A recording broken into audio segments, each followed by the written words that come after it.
Un placer saludarles. Espero que estén muy bien, porque siempre estamos en los corazones de Jesús y de María. Disculpen que le estoy acomodando la imagen. Les habla el Padre Inocencio Llamas. Estamos en este momento para tocar un tema relativamente corto. Tiene que ver con las instrucciones que ha dado ahora el día 17 de mayo el Vaticano, digamos, a través de una de las congregaciones, que es la de la fe, sobre la actitud que hay que tomar con respecto a la aprobación o no de los fenómenos sobrenaturales, de las apariciones, etcétera, etcétera. Entonces, es importante que nosotros demos una explicación sencilla, porque son varias páginas que escribe el documento, ¿verdad? Y entonces vamos a explicar brevemente lo que nos quiere indicar la Santa Sede. Primero hacemos una breve oración. Dios te salve María, llena eres de gracia, el Señor es contigo. Bendita tú eres entre todas las mujeres, bendito es el fruto de tu vientre Jesús. Santa María, Madre de Dios, ruega por nosotros pecadores, ahora y en la hora de nuestra muerte. Amén. Gloria al Padre, al Hijo y al Espíritu Santo, como era en el principio, ahora y siempre, por los siglos de los siglos. Amén. María, Reina de la Paz, ruega por nosotros. En el nombre del Padre, del Hijo, del Espíritu Santo. Amén. Bien, primer punto sumamente importante, muy sencillo, muy claro y conocido por la inmensa mayoría de los creyentes, pero siempre hay alguno que de pronto no lo comprende, no lo ha escuchado y es importante. El Dios siempre, por medio de su Espíritu, que es Dios también, ¿verdad? Dios Padre, Dios Hijo, Dios Espíritu Santo, ilumina a los creyentes, mora en nosotros. Evidentemente, el Espíritu de Dios siempre actúa, siempre estará con nosotros, dijo Jesús. Hasta ahí está claro. Ahora, nuestra fe no está basada en revelaciones privadas, ni en milagros, ni en apariciones.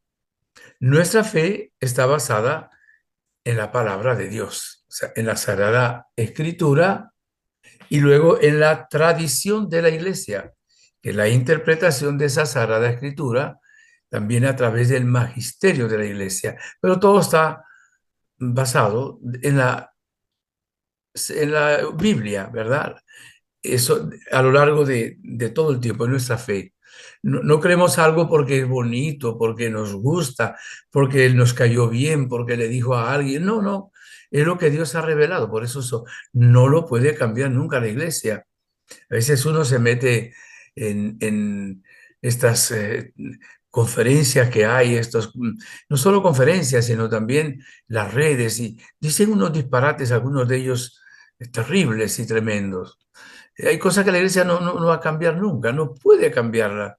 Pues sería otra iglesia, ya no sería seguir a Jesucristo. Bien, la revelación solemne terminó con el último apóstol vivo que fue San Juan, o sea, fue con Jesucristo. Cuando llega Jesucristo, Él nos revela la verdad completa, Él nos deja a los apóstoles, ¿verdad? Con ese depósito de la fe, movidos por el Espíritu Santo, los apóstoles pues revelan, reconocen, manifiestan, etcétera, las verdades de nuestra fe. Luego los teólogos lo van estudiando, aprendiendo, interpretando, pero sin salirse del magisterio de la iglesia. Si se salen, estarían fuera de la iglesia. Entonces, para nuestra fe, para creer, para salvarnos, se necesita, entre otras cosas, creer en la revelación hecha por Jesucristo, en el Antiguo Testamento, ¿verdad? También, Jesucristo, y luego con el último apóstol, cuando muere San Juan Evangelista, que escribió el cuarto evangelio, se terminaron todas las revelaciones solemnes. Solo esa es la revelación que nos obliga a creer la Iglesia. Las demás revelaciones, que pueden ser auténticas o no, pero digamos aún las auténticas, no son una obligación para nosotros los creyentes. Seríamos temerarios si nosotros no aceptamos lo que el cielo acepta, ¿no? Y sería también una necedad, pero no son necesarias para nuestra salvación. Me lo explico ahora con una manera más concreta. Vamos a ver, las apariciones de Nuestra Señora en Fátima, aprobadas por la Iglesia, pero no son necesarias para salvarnos. Y si una persona no quiere creer en Fátima, no está faltando a ninguna revelación de Dios. No está pecando por eso, porque son revelaciones privadas. Podemos hablar también de la Virgen de Guadalupe, ¿m? O podemos también creer o no en un milagro que hizo Dios a través de determinado eh, creyente que va a ser beatificado o canonizado, o las apariciones de la Virgen en Lourdes, que son aprobadas por la Iglesia. Pero recuerden, esas apariciones no son obligatorias, no están en el credo. No estoy diciendo que las rechacemos, no, no, no, no. Estoy explicando para que nosotros entendamos claramente esto y no nos hagamos tampoco problemas grandes por cosas pequeñas. Si la iglesia lo ha pensado siempre así, lo ha dicho así, en el nombre de Jesús, así es. Ahora, hay muchas revelaciones a lo largo de la historia, después de que murió el último apóstol, ¿verdad? San Juan, que han tenido una incidencia sumamente grande. O sea, revelaciones realmente privadas que luego han dado espacio a la devoción. Incluso, vamos a poner algún ejemplo, el Corpus Christi, que vamos a celebrar pronto, surge por una revelación dada a una santa, ¿verdad? Y la iglesia la tomó como una revelación e instituyó la festividad del Corpus Christi. Santa Margarita María de Alacoque tuvo la revelación de Jesús. Y aquí el que tanto ha amado a los hombres, mostrando el corazón, ¿verdad? Y de ellos recibe en vano negligencia, olvido y menosprecio. Y se instituye los 7 primeros viernes de cada mes.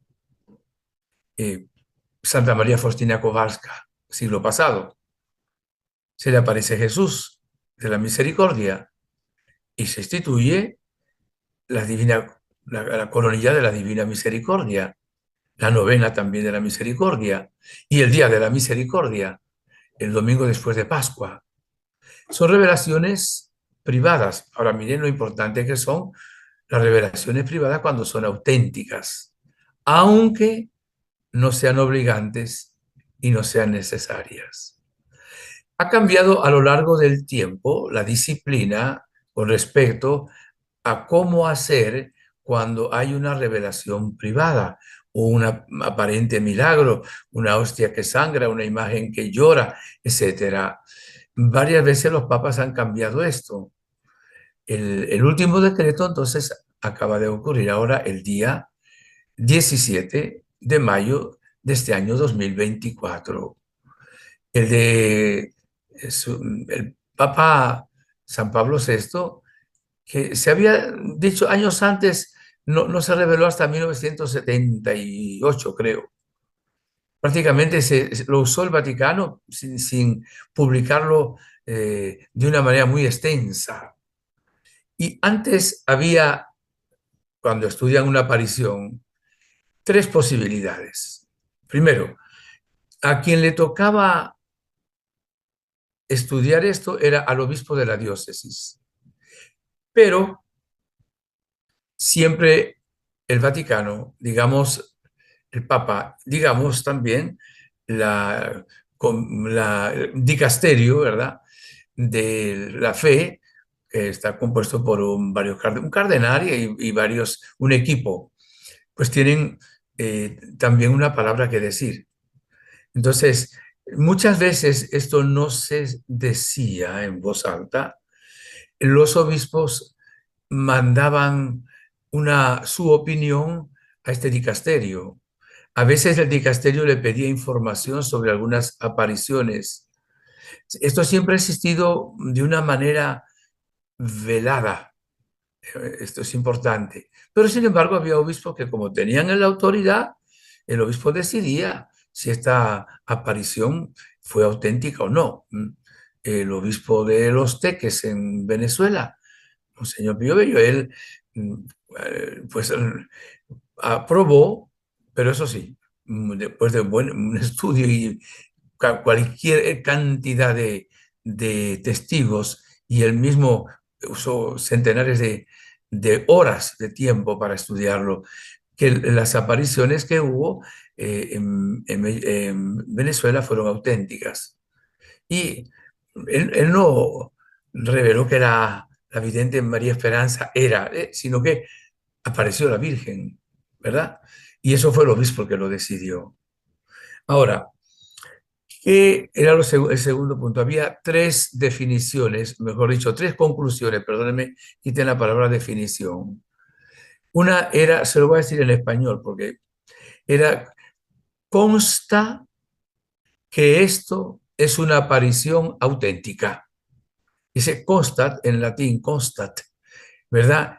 Consta, vamos a suponer, el obispo decía, después del estudio, después de los testimonios, después de ver todo el análisis, etcétera, consta de que estas apariciones son auténticas. Y es el sello que ponía la iglesia para que nosotros los creyentes pues caminemos sobre roca firme. O también había esta otra, consta que no son auténticas. Era la segunda posibilidad. Entonces, si un obispo decía, no son auténticas, por esto, por esto, por esto, por lo otro, pues tenemos que obedecer al obispo. Y había otra tercera posición. Todavía no consta que sean auténticas y tampoco consta que no lo sean. No consta todavía que sean, hay que seguir estudiando. Esto es importante. Serán las tres definiciones nada más. Consta, repito, consta que son auténticas, consta que no son auténticas o todavía no consta si son o no son auténticas. Se lo digo en una traducción española más clara que las mismas palabras latinas. También en este documento nos dieron las palabras latinas, pues trataremos de explicarlas un poquito. ¿Cuál es el cambio que ha habido sobre esto? Ha habido cambio primero porque, mire, a lo largo de la historia se han dado también algunos errores. A veces algunas apariciones las han, o algunos fenómenos de esta índole, los han aprobado a la carrera sin haberlos estudiado bien, o los han negado a la carrera sin haberlos estudiado bien. O también han pasado muchos años, a veces más de centenares de años para poder declarar si era o no era una aparición. Entonces, esa parte es positiva. El dicasterio, ¿verdad? Bajo la autoridad luego del Papa, Víctor Fernández, ¿verdad? Es el cardenal encargado, pues nos ha dicho que ahora no va solo el obispo, que era el que tenía normalmente, pues la decisión, sino que el obispo siempre va a seguir estudiando cualquier aparición dada en su diócesis, pero puede y debe estar en consonancia y en contacto con el dicasterio de Roma para ver cómo están las cosas. Y no va a tomar una decisión final sin que el dicasterio o la congregación de fe se lo autorice. O sea que esa es una diferencia de antes. Ahora también la otra, que es la que dije, solamente había tres opciones.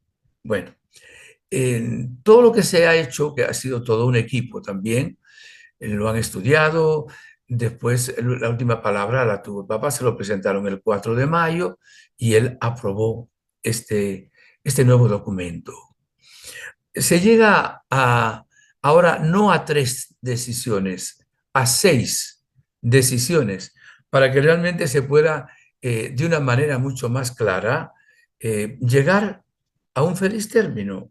Vamos a ver, voy a usar primero las palabras, no se asusten, por el nombre latino, y luego voy a explicar lo que dice el documento.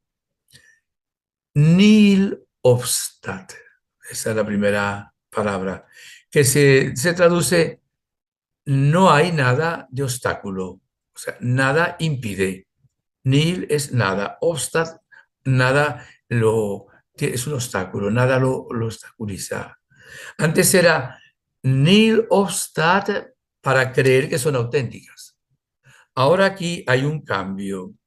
Dice el documento, aunque no se expresa ninguna certeza en cuanto a la autenticidad sobrenatural del fenómeno, se reconocen muchos signos de una acción del Espíritu Santo en medio de una determinada experiencia espiritual y no se han detectado, al menos hasta el momento, aspectos especialmente problemáticos o arriesgados.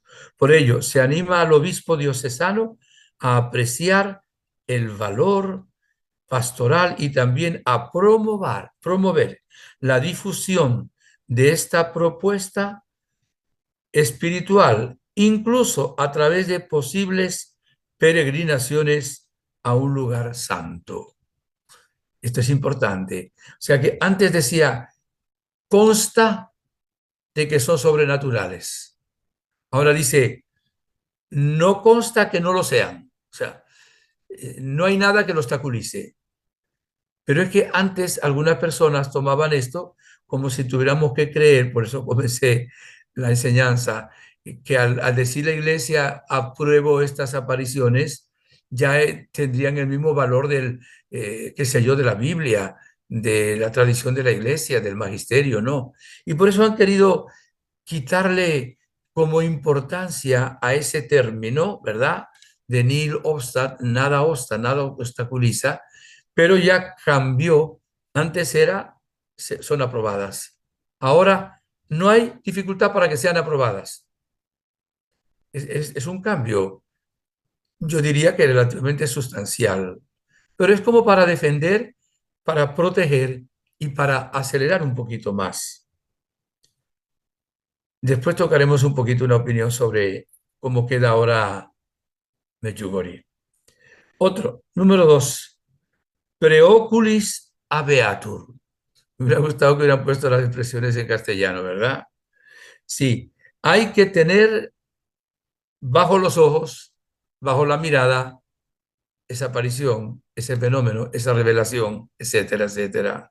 O sea, hay que estar atentos con los ojos. Hay que tener a la vista, en los ojos, lo que dicen y lo que presentan. Y bien, si bien se reconocen importantes signos positivos en este número 2, se advierten también algunos elementos de confusión o posibles riesgos que requieren un cuidado de discernimiento y diálogo con los destinatarios de una determinada experiencia espiritual por parte del obispo diocesano. Si hay escritos o mensajes, pueden ser necesaria una clarificación doctrinal. En la primera parte, no está ni lo está, ¿verdad? No había nada, nada en contra.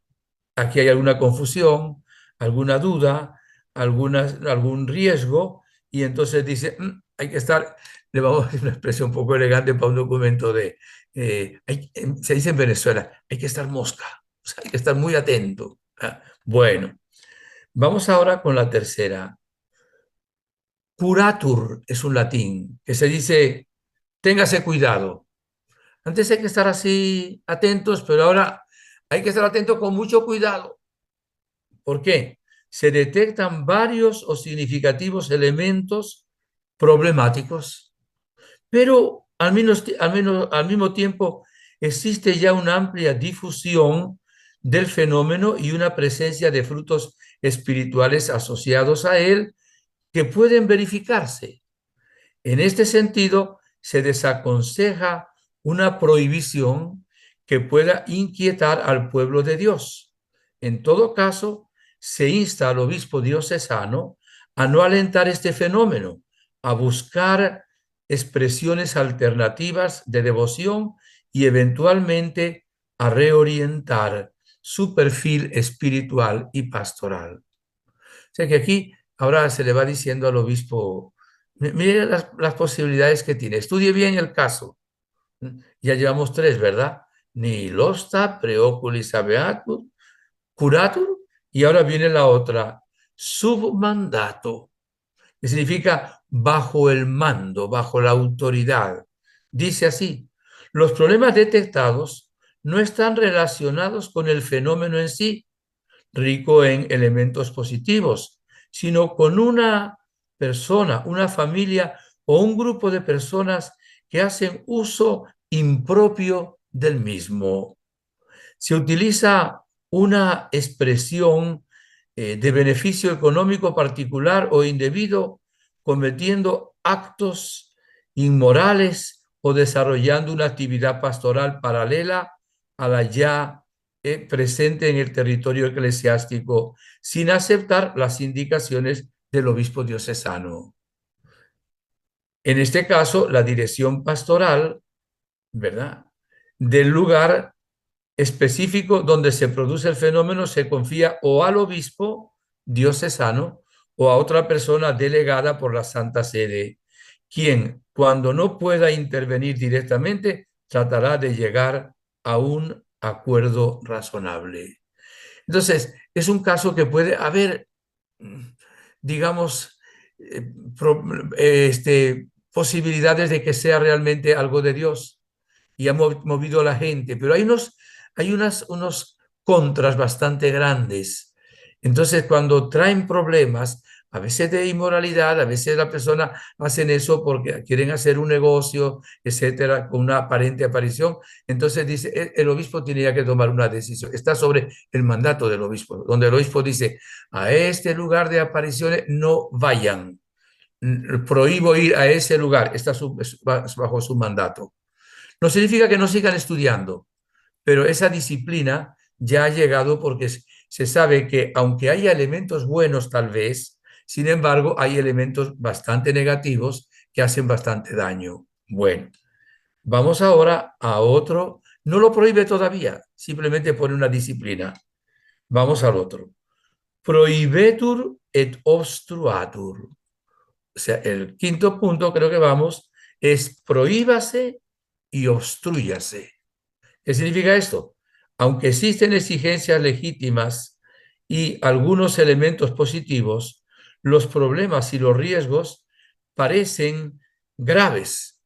Por ello, para evitar ulteriores confusiones o incluso escándalos que puedan minar la fe de los sencillos, el dicasterio pide al obispo diocesano que declare públicamente que no está permitida la adhesión a este fenómeno y que ofrezca simultáneamente una catequesis que pueda ayudar a comprender las razones de la decisión y a reconducir las legítimas inquietudes espirituales de esa parte de pueblo de Dios.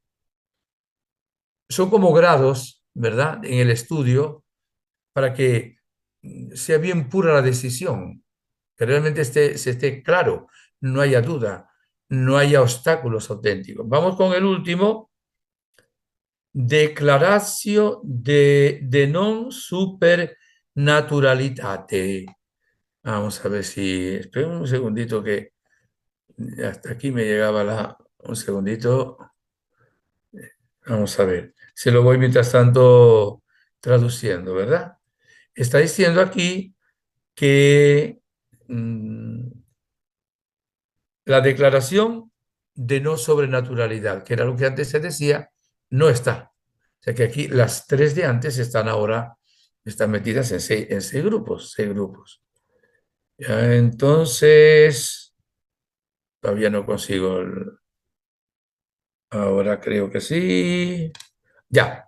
En este caso, el obispo diocesano es autorizado por el dicasterio a declarar que el fenómeno se reconoce como no sobrenatural. Esta decisión debe basarse en hechos, evidencias concretas y probadas. Por ejemplo, cuando un presunto vidente afirma que ha mentido o cuando testigos creíbles aportan elementos de juicio que permiten descubrir la falsedad del fenómeno, la intención errónea o la mitomanía. Entonces, creo que aquí está bastante claro. Voy a repetirlo por si alguien está conectándose ahorita. Antes era solo tres cosas, aprobado, ni los, nada hay obstáculo. El último que vemos ahora y era el segundo allá, está probado que no es auténtico. Y el otro está viéndose. Todavía no está claro si es auténtico o no. El primero, digamos que queda, y el último también, que sería el segundo. Los otros, pues son ahora cuatro puntos más. Y ahora, un comentario, porque me han preguntado también varias personas sobre Medjugorje. Bueno, Medjugorje es un caso especial. También la doctrina de este documento dice que el Papa en cualquier momento, por supuesto, tiene la autoridad para decidir él, o sea, independientemente de lo que sea reportado el obispo o no, lo tendrá en cuenta, por supuesto, pero él tiene la autoridad por encima incluso pues, del dicasterio o de la congregación de la fe. Esto es importante. Vamos ahora al hecho de Medjugorje. Medjugorje es un caso único. ¿Por qué? Porque antes de este documento, el Papa le había quitado esa jurisdicción al obispo de Mostar. Primero se lo dio a la Conferencia Episcopal de Yugoslavia por completo. Y luego, cuando termina no existe ya, porque no existía Yugoslavia, viene otro obispo, le vuelve a quitar la jurisdicción. Se sabe que esos obispos, porque eran primero uno, luego otro, iban a dictaminar que no eran auténticas las apariciones y el Papa le quitó la jurisdicción. Acuérdense que hubo la comisión Ruini por el Papa Benedicto, que estuvieron casi 4 años estudiando esto, ¿verdad? Los resultados se los dieron al dicasterio. Y ahí había una mano peluda, decimos en Venezuela, que quería cambiar las cosas y se entera al Papa. Esto es auténtico. Y el Papa le quita también la jurisdicción al dicasterio y lo toma él y dice, de Medjugorje me encargo yo. O sea, el caso de Medjugorje es una interpretación de quien les habla. Si el Vaticano dice otra cosa, pues habrá un cambio también, no creo. En el caso de Medjugorje, no es el obispo de Mostar, es el mismo Papa, claro. Él nombró un obispo, ¿verdad? Que esté en Medjugorje y que sea los ojos del Papa y él es el que maneja la pastoral, no tanto la veracidad o no de las apariciones. Ya hubo uno, Monseñor José, que ya se fue al cielo, ahora está Monseñor Aldo Cavalli sobre esto. Pero esto es un caso pues completo. Ya sabemos que cuando se decrete si Medjugorje es o no Nihilobstat, o sea que no hay nada que haya obstáculo, lo va a decir el Papa, el que esté de Papa, si este Papa u otro, solo Dios sabe, ¿verdad? Esto es importante. Segundo, con respecto al primer punto, hay un detallito aquí que me llamó mucho la atención, que dice así, era el primer caso de Nihilostat, nada obstaculiza. Dice así, se anima, en ese caso, ¿verdad?, al obispo diocesano a apreciar el valor pastoral y también a promover la difusión de esta propuesta espiritual, incluso a través de posibles peregrinaciones a un lugar santo. O sea que cuando hay la primera sentencia, se le dice a los obispos, animen a la gente a que vayan. Ahora, en el caso de Medjugorje, quien ha escrito el decreto es el Papa. Aún no habiendo dado el nihilo hasta definitivo, el Papa dio un decreto de que los obispos, las diócesis, las parroquias, los párrocos, los sacerdotes pueden llevar peregrinaciones a Medjugorje. O sea que está reconociendo con este decreto, el Papa Francisco, una aprobación indirecta, esa expresión no está aquí, pero la uso con respecto a Medjugorje. Se está reconociendo que hay gracias en abundancia, eso lo ha dicho también, y también el delegado de él lo ha dicho muchas veces, hay muchas gracias. Evidentemente hay frutos, ¿verdad? Muchísimos frutos. Y el Papa, pues, ha enviado también mensaje a Medjugorje. Y este delegado, con la autoridad del Papa, ha invitado a cardenales, a obispos, a que vayan a predicar a Medjugorje.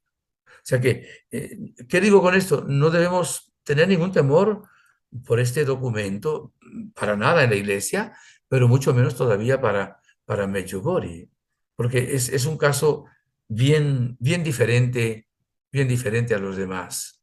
De ahí que nosotros no podemos adelantar al juicio definitivo sobre la veracidad que dé la iglesia. Sabemos que la Virgen dijo en Medjugorje que cuando se revelen los secretos, por lo menos algunos, no sé, ella dijo los secretos, se aprobarán definitivamente las apariciones. Entonces, ¿están aprobadas definitivamente desde un punto de vista de una proclamación?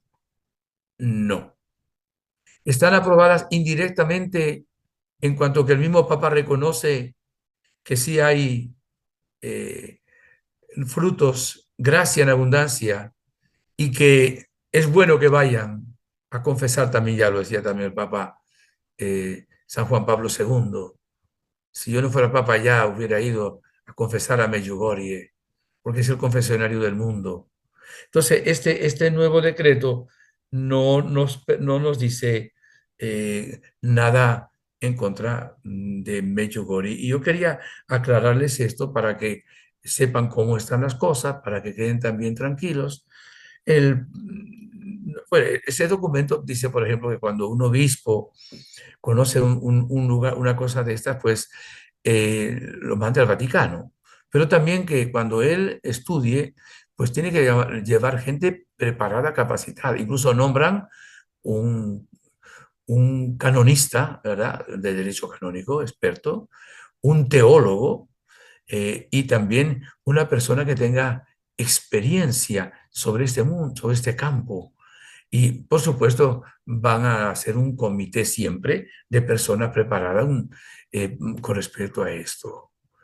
La iglesia es madre, es prudente y quiere realmente que nosotros caminemos en la verdad. Entonces, es verdad que hay un montón de cosas hoy en el mundo que hablan, las pasan a las redes y que no podemos tomarla. Es que lo dijo fulano de tal. Vea qué dice la iglesia. Dijo una cosa interesante también este documento, que por cierto se lo escucharon al Papa, al Papa Francisco. Dice que el discernimiento que hace la jerarquía, en este caso el Papa para la Iglesia Universal, este dicasterio también para la Iglesia bajo la autoridad del Papa, y luego el obispo, que estará en comunión también con esta congregación de la fe, es el que nos da auténticamente la certeza, la seguridad de que ese dictamen que se está dando es auténtico. Claro, ese discernimiento que es un carisma del Espíritu Santo.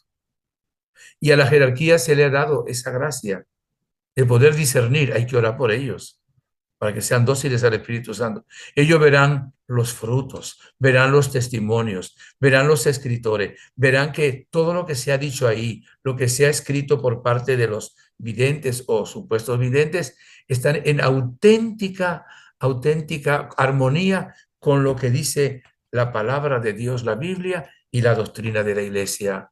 O sea, tienen argumentos de estudio, ¿verdad? Para luego dar el discernimiento. Esa es la palabra. Hay que discernir. A mí a veces me llegan, mire, yo escuché y vi que va a haber esto y esto y esto. Digo, ¿qué ha discernido la iglesia sobre eso? No, nada todavía. Entonces no lo crean.